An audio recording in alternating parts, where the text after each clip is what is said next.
Hello everybody, thanks for joining me again. Well, today I'm on Brixham breakwater. I'm afraid this week's video is not going to be the epic that I made last week. It's going to be quite a short video, but what I thought I'd do is slow things down a bit. I noticed in last week's video, even though it was quite an epic and I was trying to make such a calming sort of ambience to the video, I noticed that I was talking quite quickly at some points, which I probably still am. So, come to the breakwater. It's almost sunset, and the plan is to take some long exposure photographs once the sun's gone down, and we'll see what we can get.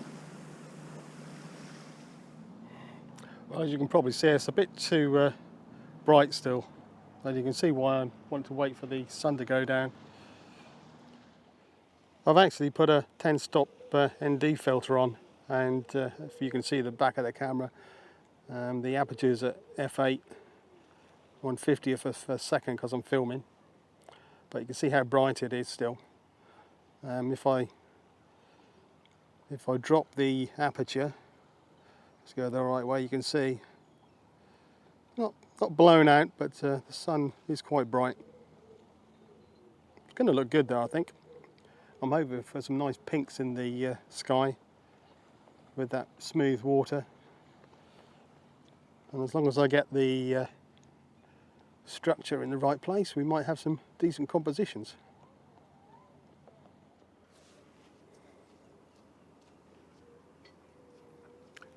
Well, you can see the sun is disappearing behind that cloud bank.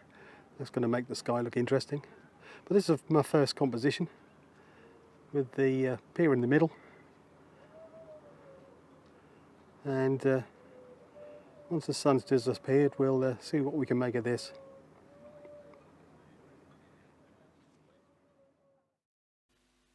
Well, as you can see, I made this into a black and white shot.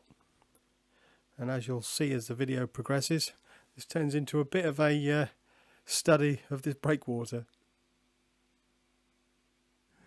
The sun is giving us some lovely beams of light. So do we focus on the cloud? Let's do that, shall we? See what happens. 8-second exposure.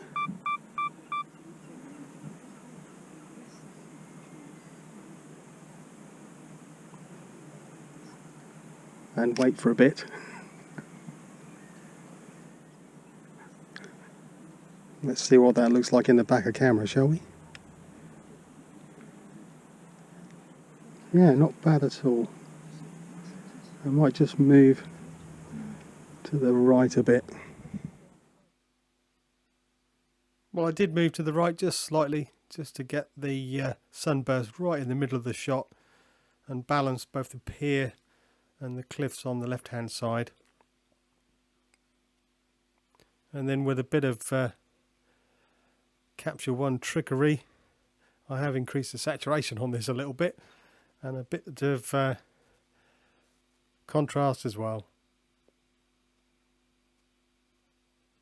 Well, as you can see, there's still plenty of people walking along the breakwater here, so it's a bit embarrassing talking to camera, but I'll try. What I have just done is noticed that with a really long exposure, those clouds are moving in the distance, so it's blurred. So I've actually speeded the shutter speed up to 2 seconds. And I'm hoping that by focusing on the cloud, we get a sharper shot, but those light rays are now disappearing. Yeah, and as I said, I was a little bit too late. You can see the rays on the left hand side. I've balanced them with the cloud on the right, but not as dramatic as that first shot. Well, at the moment I'm still waiting for it to get darker. You can see from these shots on the back of camera, maybe. Let's go through them.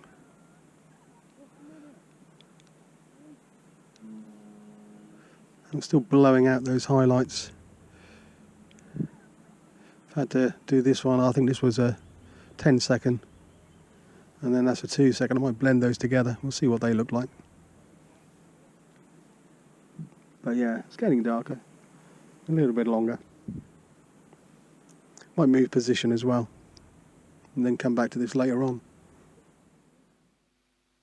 Well, I put this shot together as a bit of fun really, with a 10-second exposure for the water, 2 second for the sky, blended together.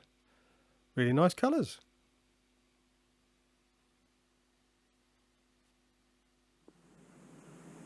Well, I don't know what I'm going to get tonight really. I'm just trying different things. I'm actually taking a 30-second exposure now, just to see what happens. It's nice to be out, and I think that's the thing I should really say to you. Just get out with your camera and experiment.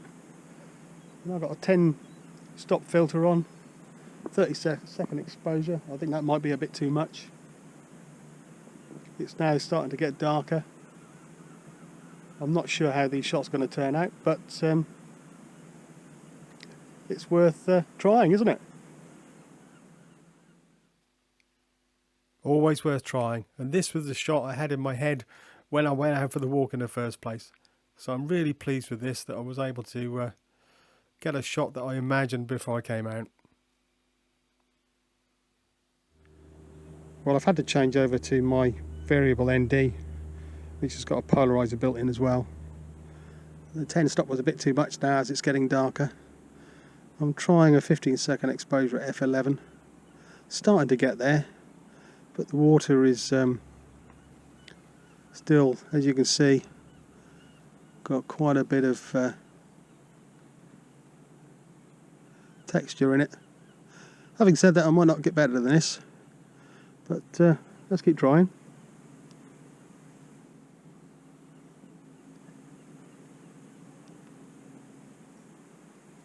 Yeah, I don't think I'm going to go any longer just yet. I just need to wait for it to get darker. Or the other way I could do it, let's go up to f16. Everything will be in focus, let's put it that way. If I can see it. Let's sort the focus out. I think I'm going to have to go down to something like that's f7. Focus first, so I can see what I'm doing. There we go. That's better. And then let's put the f-stop up, f16. Let's try 25 seconds. 2 stop. 2-second timer, and off we go. Well, in the end, this was a 30-second exposure at f16 and at 25mm, and one of the better shots from the evening, I think.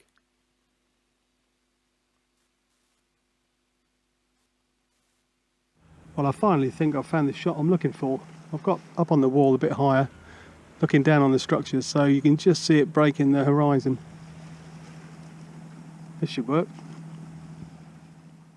Yeah, and the reason it works is you can see that the water is surrounding the whole of the pier, and that's what makes it work. I've taken a little bit of the colour out of this shot, and with this next one, taking a bit more saturation out. Don't know which one you prefer. I'm happy with both of them and enjoyed the evening.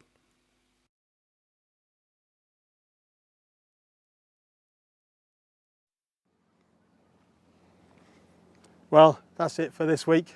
As you can see, it's pretty dark now.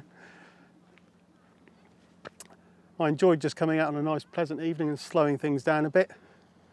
Hope you enjoyed the long exposure photographs. Not sure what I got yet, but once I get them home and do some magic, we'll see. Anyway, thanks for joining me. Don't forget to give me a like and subscribe to the channel. And I'll see you next week. But for now, cheerio.